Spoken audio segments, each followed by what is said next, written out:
Last night at the levee, I had a really nice experience. There was a young girl who had a very small baby, very small, maybe 6 months old, and an older boy, 2.5. She came holding both of them in her hands, and the little boy was he was really being upset, kicking and all that stuff. She sat him down, and she still had to go up the levee steps. And he was refusing to go. He wouldn't let her pick him up. He was just being very obstinate. And she was a lather of sweat. She had a very beautiful dress on. She was a very pretty girl. And she had her bottom of her skirt tied up. It was floor length, but to go up those steps, I was so afraid she might trip. And I could just see that she was really in trouble, actually. And so I went up to her and I said, "Do you think I could help you?"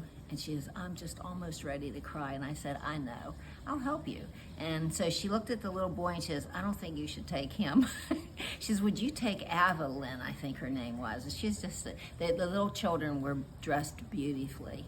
So I got this little girl, Evelyn, I carried her on this side, and she grabbed my pearls right away, and she just held on to them, and her eyes were real big, just looking at me like, "Who are you?" She didn't cry or anything, and we had a great time going up the steps, and a young lady carried the boy up, and he didn't act up at all. I think he just wanted all of her attention. He didn't like sharing it with his little sister, probably.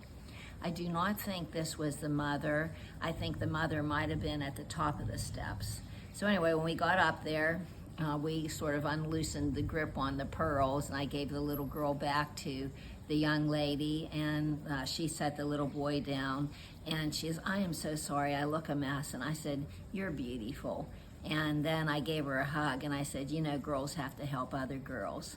So I'm sure when she tells this story, and then I walked away, and she wouldn't have known where I went or anything. I went all the way down to the front row where we were sitting, and she might just tell this story as if I was an angel that helped her.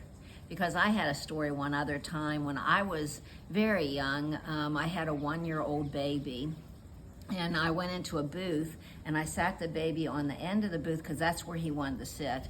And I was putting things away on my side, and I was sort of turned a little bit this way, and he went to fall right off of the booth. He would have fallen right off and hit his head on the tile, but thankfully nothing like that happened. This man came from that direction, walked real quick, scooped him up, put him back in the seat, and kept on walking. I kept thinking, if that was a human being, they would have stopped for some type of interaction with me, but they didn't.